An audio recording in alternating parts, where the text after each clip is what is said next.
A través de los años, la Plaza de Bolívar ha servido como un espacio para la interacción y reproducción de la cultura.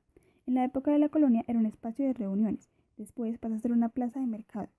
Durante la época de la independencia se convierte en un jardín con fuentes y finalmente en la época actual se convierte en la plaza principal de la ciudad, donde se celebran distintas manifestaciones culturales tales como la Marcha por las Flores en el 2016, donde estudiantes indígenas, campesinos y víctimas de conflicto se pronunciaron a favor del Tratado de Paz.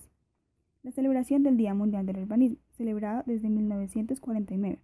En el 2018, la Plaza de Bolívar se convirtió en un parque con atracciones y actividades, con el fin de conectar a las personas con los espacios públicos y ayudarlas a salir de sus rutinas.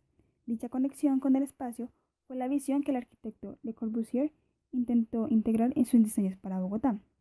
Y por último, la exhibición de 53 piezas réplicas del Museo del Prado. Entre ellas, obras como el Jardín de las Delicias se podían apreciar para la reproducción de la cultura en el Parque Simón Bolívar.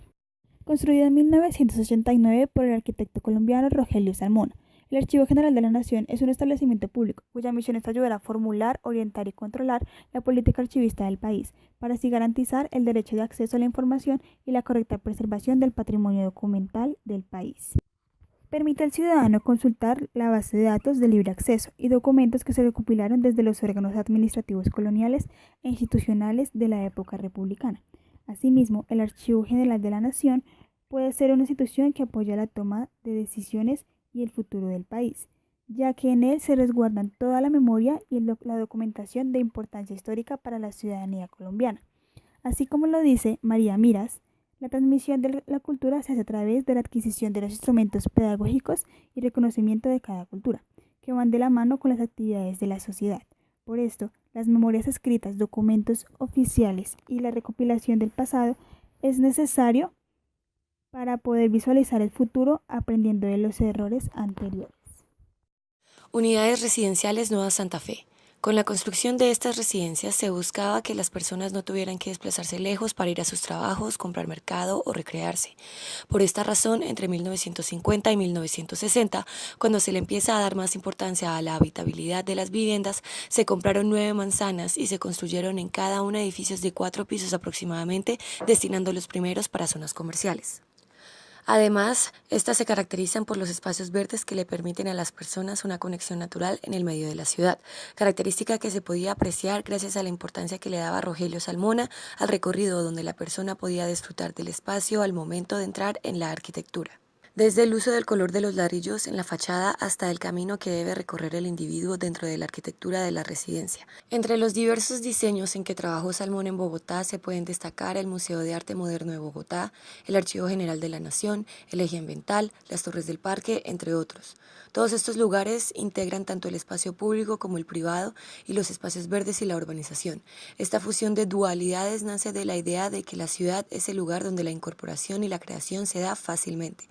Respecto a esta diversidad de la ciudad, Canclini propone la siguiente pregunta: ¿cómo estudiar las astucias con que la ciudad intenta conciliar todo lo que llega y prolifera en ella? Frente a este interrogante, Canclini observa cómo las diferentes ciencias sociales intentan acercarse al corazón de la respuesta y concluye que la modernidad es el punto de encuentro entre tradición, lo popular y la promoción del desarrollo, el mercado simbólico. Con aquello que hay que tener cuidado son los mercados culturales que radicalizan el proyecto modernizador. Santuario Nuestra Señora del Carmen. Construido en los años 1920 y consagrado en 1938, el Santuario Nuestra Señora del Carmen tiene un diseño ecléctico con influencias europeas y árabes. Teniendo en cuenta que la construcción de una iglesia significaba la evangelización de un pueblo, podemos hacernos las siguientes preguntas. Primero, ¿cómo la religión ha influido en la noción del desarrollo del país? Por ejemplo, en ciertos países la religión no permite el uso de anticonceptivos, ya que desde 1988 el Papa Juan Pablo II prohibió el uso de anticonceptivos, incluso para evitar el contagio del SIDA, a los que ha considerado una blasfemia contra Dios. Además, la religión también influencia en la política y en muchas ocasiones persuade a las personas para que se inclinen por un candidato o una agenda específica, como sucedió con el plebiscito por la paz del 2016 en Colombia. Y segundo, ¿Por qué en un país laico existen colegios públicos concesionados fundados por órdenes religiosas? Los colegios públicos se adscriben a ciertas corrientes religiosas debido a que estas organizaciones patrocinan la institución a cambio de la promoción del cristianismo o el catolicismo. En general, se busca conservar la religión y sus valores éticos y morales, obligando al colegio a aceptar sus dogmas, ya que, como dicen Olivares y Balleros, el objetivo principal que estos perseguían era el fortalecimiento de la familia, concebida como una institución que requería unos vínculos jerárquicos duraderos que fueran cultivados en una proximidad intergeneracional. Centro de Cultura Gabriel García Márquez. El Centro de Cultura Gabriel García Márquez es un centro de presentaciones que, tal como se conoce hoy en día, fue construido en el 2008. Solía ser Palacio de Justicia, pero después de los hechos del Bogotazo quedó destruido y se convirtió en un parqueadero. Precisamente para su reconstrucción, lo que se buscó fue crear un vínculo entre la contemplación y el reconocimiento del territorio bogotano, capturando las pulsaciones del paisaje urbano y natural. El centro tiene una conexión visual con los cerros. Recorriendo la cubierta desde cualquier perspectiva de la fachada se puede contemplar el cielo y los cerros. Por su ubicación brinda una red cultural, ya que a sus alrededores se encuentra la Biblioteca Luis Ángel Arango, el Museo del Banco de la República, la Plaza Bolívar, entre otros. Esto le permite a las personas tener un bagaje de conocimiento cultural más amplio para garantizarse una afinidad cultural con lo que se expone en el centro. Dicha conexión hace que el individuo logre identificarse con el sitio, mediante la arquitectura colonial, republicana y moderna de los alrededores que le permite enfrentarse con su memoria y la de la ciudad. Frente a los objetivos del enfoque educativo intercultural, Aguado dice, se basa en la percepción de la mutua aceptación de culturas en contacto.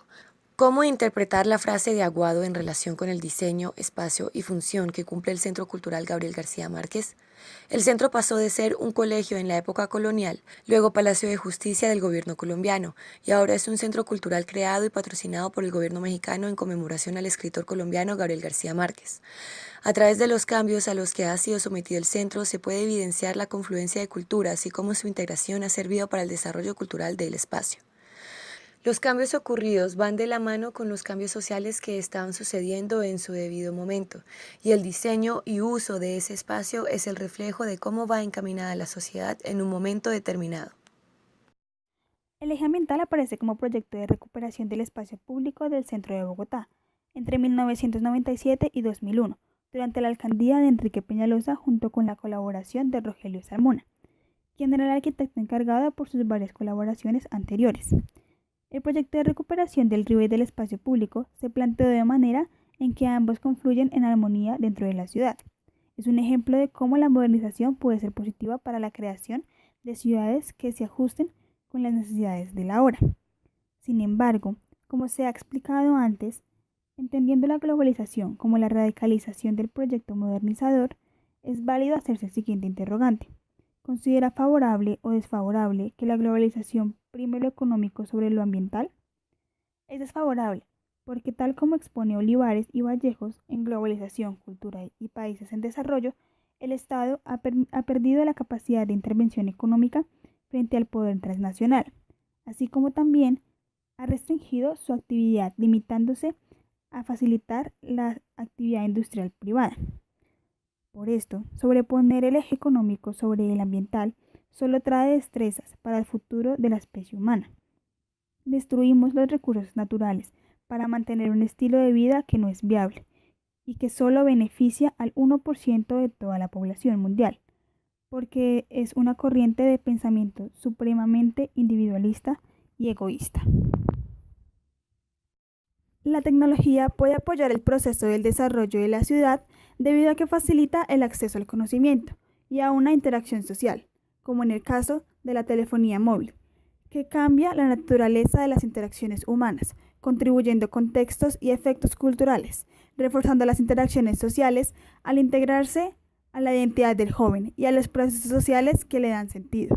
Asimismo, facilitando de igual modo el transporte, el pago con tarjetas o aplicaciones, permitiéndole la inmediatez a las personas, facilitando el día a día la vida de las mismas.